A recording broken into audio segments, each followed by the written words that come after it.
hi guys মোৰ অন্য এটা ভিডিঅ'লৈ আপোনালোকক বহুত বহুত ৱেলকাম আৰু আজি হৈছে গৰু বিহুৰ দিনা মই এনেকৈ ঘৰতে ফটোশ্বুট কৰিম বুলি ভাবিলোঁ মায়ে অৱশ্যে কাপোৰযোৰ পিন্ধাই দিলে মইতো বৰ বিশেষ ভালকৈ পিন্ধিব নাজানো সেইকাৰণে বাহিৰলৈ আহিলোঁ এয়া ফটো ৰিল চিল বনাবলৈ এয়া চাওকচোন পৰি চৰি অৱস্থা নাই আচলতে এই ভিডিঅ'টো আপলোড কৰা অকণমান দেৰি হ'ব তেতিয়ালৈকে চাগে বিহুৱে শেষ হ'ব মোৰ আপলোড কৰা অকণমান দেৰি হ'ব আৰু মোৰ এই ৰীল আৰু ফটোখিনি আপোনালোকে ইনষ্টাগ্ৰামত চাবলৈ পাব মই এনেকৈ অলপ ক্লিপছ বনাই থৈছিলোঁ এয়া গৰু বিহু ৰাতি জেতুকা পৰ্ব জেতুকা লৈ আছোঁ যিহেতু মই ভাবোঁ বা সকলোৱে আমি প্ৰত্যেক অসমীয়াই জেতুকা নল'লে যেন বিহুটো অসম্পূৰ্ণ নহয়নে জেতুকা এটা যেন ইম'শ্যন জেতুকা ল'লেহে যেন বিহু লাগে সঁচাকৈ এয়া সেইকাৰণে জেতুকা ৰাতিয়ে লৈ ল'লোঁ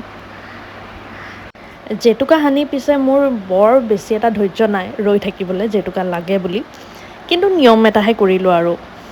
মই আধা ঘণ্টামান ৰ'লোঁ তাৰপিছত জেতুকাখিনি মচি দিয়াত দেখিলোঁ যে ভালকৈ ৰং লাগিছে আৰু এয়া হৈছে পিছদিনাখন আমি এনেকৈ পুৰণা ঘৰলৈ যাওঁ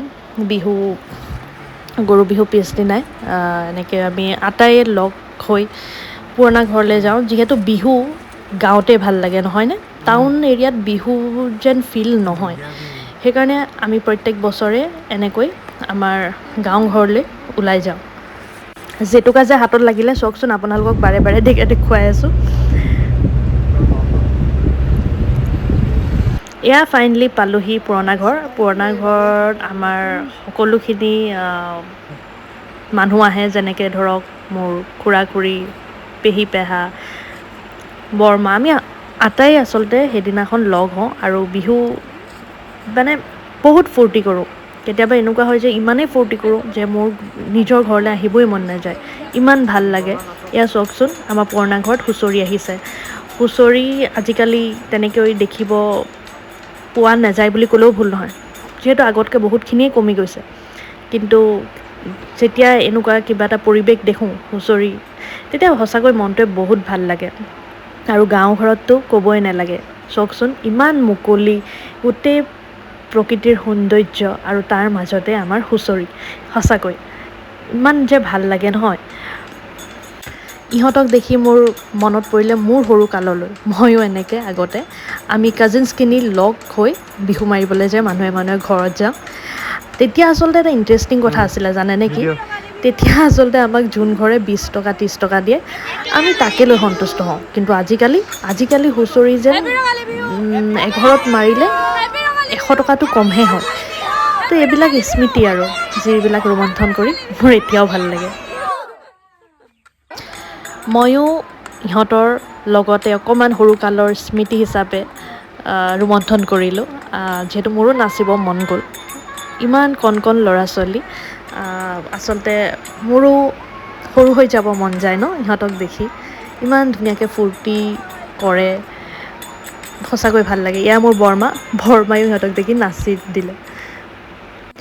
আগতে আমি যেতিয়া হুঁচৰি মাৰিবলৈ যাওঁ তেতিয়া আচলতে মই বিশেষকৈ আগতে মানে ভৰালি হওঁ পইচা এইটো মোৰ ওচৰত থাকে যেতিয়া আমাৰ পইচা ভাগ কৰা কৰি হয় তেতিয়া যে খুব কাজিয়া হয় জানেনে আৰু এয়া হৈছে আমাৰ মৰমৰ বিনু আদা আমাৰ পুৰণা ঘৰত থাকে আৰু মোক সৰু পৰাই ডাঙৰ দীঘল কৰিছে আৰু এয়া এনেকৈ আমি ৰীল বনালোঁ ৰীলটো অৱশ্যে আপোনালোকে ইনষ্টাগ্ৰামত চাবলৈ পাব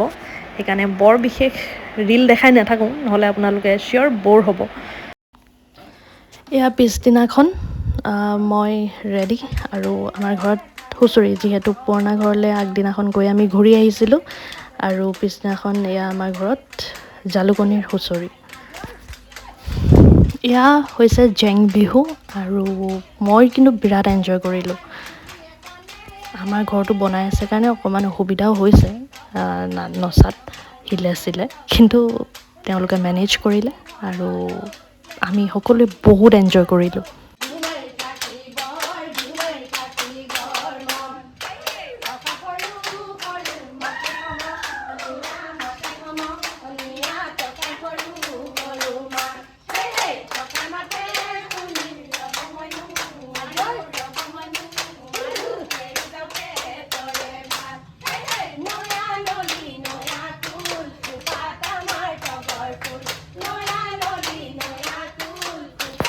হুঁচৰিক খুৱাবলৈ চাহ পিঠা এইবোৰ সকলো যোগান ধৰিলে আৰু তাৰ অলপ পিছতে জানেনে একেদিনাই নগাভাতৰ হুঁচৰি এযোৰা আহিলে বৃহৎ ডাঙৰ আৰু তেওঁলোক হৈছে দেউতাৰ ষ্টুডেণ্টছ ইমান ধুনীয়াকৈ মানে সকলোৱে হুঁচৰি মাৰিছে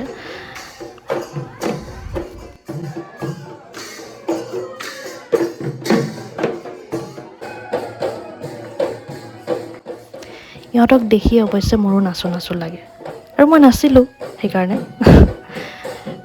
হুঁচৰিক দিবলৈ এনেকৈ আমি ইডলি মালপোৱা বিস্কুট চাহৰ সৈতে তেওঁলোকক আমি যোগান ধৰিছিলোঁ আৰু এয়া দক্ষিণা পৰ্ব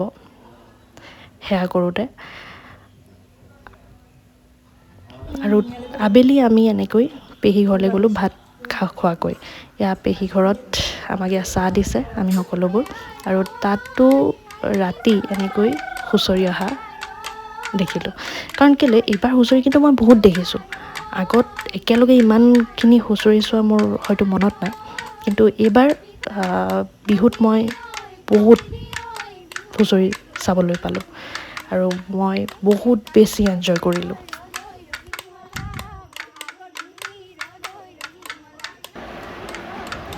পেহী ঘৰত আহি দেখোঁ যে জুবিন গাৰ্গৰ ফটোখন এনেকৈ তেওঁলোকে ড্ৰয়িং ৰুমতে সজাই থৈছে কিমান যে ভাল লগা কথা মোৰ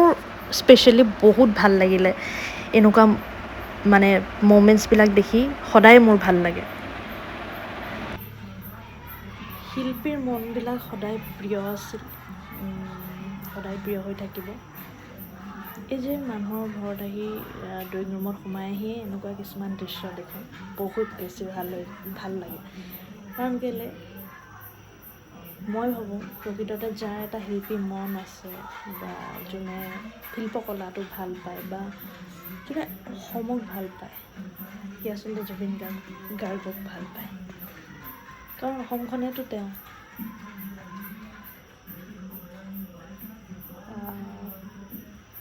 এইবাৰ নাহৰ ফুলা যেন লগা নাই কাৰণ জুবিন দা নাই এইবাৰ বহাগ অহা যেন লগা নাই কাৰণ জুবিন দা নাই জুবিন দা আছিলে কাৰণে অসমখনত প্ৰাণ আছিলে ডে টু ডে কাম ঠিকেই চলি আছে যদিও সেই শূন্যতাটো সদায় থাকি যাব অসমখন যেন আৰু 80% 50% পাছ পৰিব কিন্তু একো নাই তেওঁ যিখিনি দি থৈ গৈছে সেইখিনি সযতনে ৰাখিব পাৰিলে হ'ল জুবিন দা সদায় আছে সদায় থাকিব ভাল লাগি গ'ল মানে ফটোখন দেখি আহি আছে ড্ৰয়িং ৰুমত যেতিয়া ফটোখন দেখোঁ সেইকাৰণে ভিডিঅ'টো বনাব মন গ'ল মোৰ পেহী ল'ৰাটো আকৌ ছিংগাৰ হয় সেইকাৰণে পেহী ঘৰত যেতিয়াই যাওঁ গীটাৰ হাৰমনিয়াম এইবিলাক ইনষ্ট্ৰুমেণ্টছ থাকেই মানে মিউজিকেল ইনষ্ট্ৰুমেণ্ট সেইকাৰণে মই ভাবিলোঁ অকণমান বজাই চাওঁ অলপ লেভেলটো ফালোঁ সেইকাৰণে ময়ো এনেকৈ গীটাৰখন লৈ বিশ্বাস কৰক একোৱেই নাজানো যি টি মন যায় বজাই আছোঁ এনেকৈ আমি পেহী ঘৰৰ পৰা আহোঁতে ৰাতি আমাৰ 11টামান বাজিলে আৰু আচলতে ৰাতি ট্ৰেভেল কৰি মই বিৰাটেই ভাল পাওঁ জানেনে আপোনালোকে ভাল পায়নে মই যে বহুত ভাল পাওঁ ৰাতি ৰোডছবিলাক ইমান ধুনীয়া মানে ক্লিয়াৰ হৈ থাকে বহুত ভাল লাগে ন তাকো লাইটছ এণ্ড অল এইবিলাক দেখি বহুত ভাল লাগে আকৌ এটা অন্যতম ভিডিঅ'ত লগ পাম বাই বাই